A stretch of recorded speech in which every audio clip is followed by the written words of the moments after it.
We spent an incredible amount of work on set and character design, because every single detail is crucial to tell this engrossing story.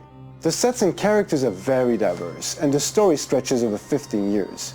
So the challenge for us was to achieve this diversity while keeping an organic look to it all, a visual coherence that makes everything fit together. So we start with a script. It's a really huge Bible describing all the location, the characters, and action sequence.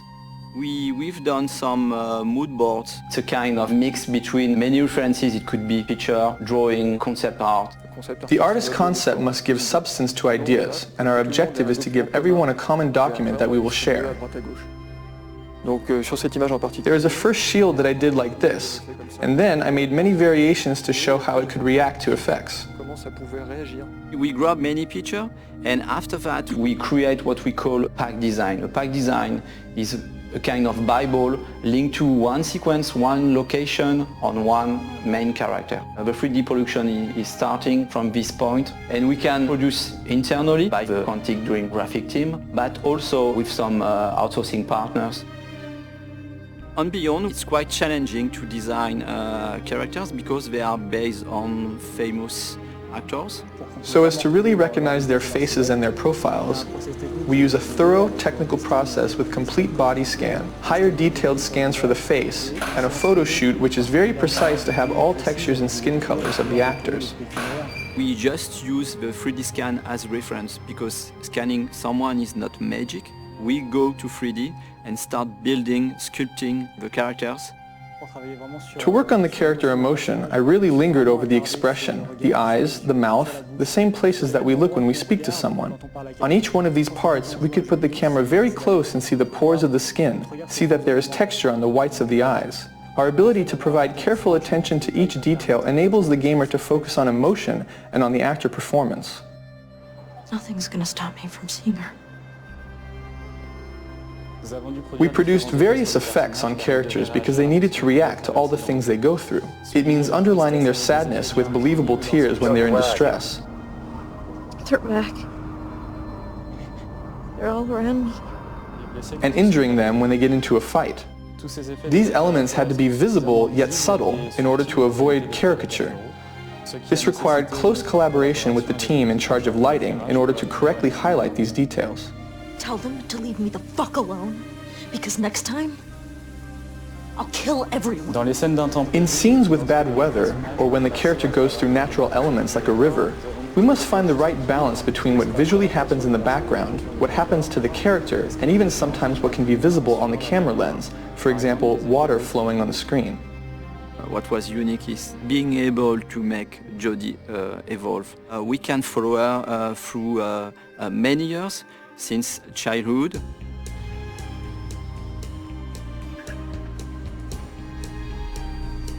We build close to 70 version of Jodie. She experiences so many moments that we could make her character very distinctive according to the period of her life. We have to propose a particular and different emotion through each version of Jodie. So we spend many time with the artist's concept and fashion designer to dress, to see how we could change the haircuts of an actor to make him younger or older in a consistent way. One of the main challenges was to make Jodie look younger. We had very few references, and it was very delicate work because we didn't know if we were getting it right. When we put the trailer online, Ellen came back to us and told us her mother had recognized her at the age of 9. That's the best compliment we can receive as character artists. Hello, Jodie. Come in. In Beyond, we follow mainly Jodie and also our close relation, for instance, Dawkins. I thought it would be a good idea for us to have a little chat, get to know each other a little better. We can see him growing and reaching maturity. He begins as a laboratory scientist and he finishes by directing a whole department. We wanted to give him a paternalistic side with Jodie, and at the end, an authoritarian aspect. There are more than 300 characters in the game. Once we created a digital double like the one of Ellen or Willem, if others are not as good, we will see it immediately. So there was a considerable effort to bring all the characters of the game at the same level than the main characters. لك حظ انقذت حياتي لن أنسى فعلك هذا أبدا. The highlight of Beyond was to go through an epic journey with Jodie spanning 80 different set pieces. It's slightly different from Heavy Rain. We have a much more huge palette of scene and environments. It could be a Navarro desert, tiny rooms, huge complex. It's hard to manage because we are talking about small and tiny rooms with a huge level of details, and also a kind of open world environments where we need to improve the same level of details. One of the biggest challenges was to create an open world that we can see in the Navajo sequence. The scenery represents about 2 square kilometers. It's been a joint effort between the vision of David, the technical restrictions, and the artistic vision. Another challenge was to build a section of a city. We did a lot of research on homeless people lived in the United States, and so we worked together to characterize each nook and cranny. I guess we pushed on both our engine and the capabilities of the PS3. We also make the sequence changing according to the weather. We moved from a sunny Navajo set to a completely snow-covered homeless set. We can find ourselves in atmospheres totally different, but inside the same sequence. We moved from a daytime environment to a sunset and nighttime environment. This is the same sequence, the same street, but a totally different atmosphere. The set is rarely in the same state when we begin the sequence and we finish it. For all our effects, we relied heavily on our internally developed particle system because it allowed us to display a large number of small particles in which we could apply physics-based dynamics. Thanks to this, we've been able to have Jodie escape a collapsing, burning building, while at the same time outside there's a blizzard of about 50,000 flakes. In Beyond, we speak about Jodie, but also about our connection with an entity. It was a real challenge for us. When we go through an object, we have to foresee the interior of this object.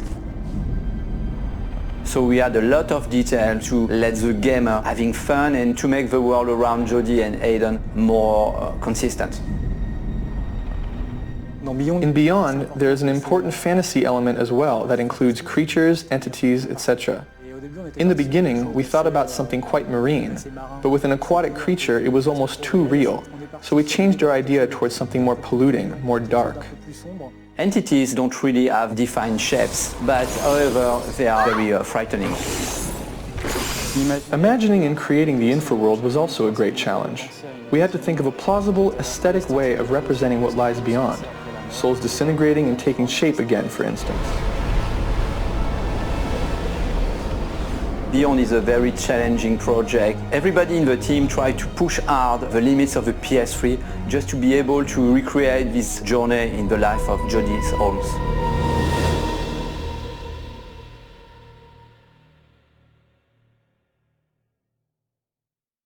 PlayStation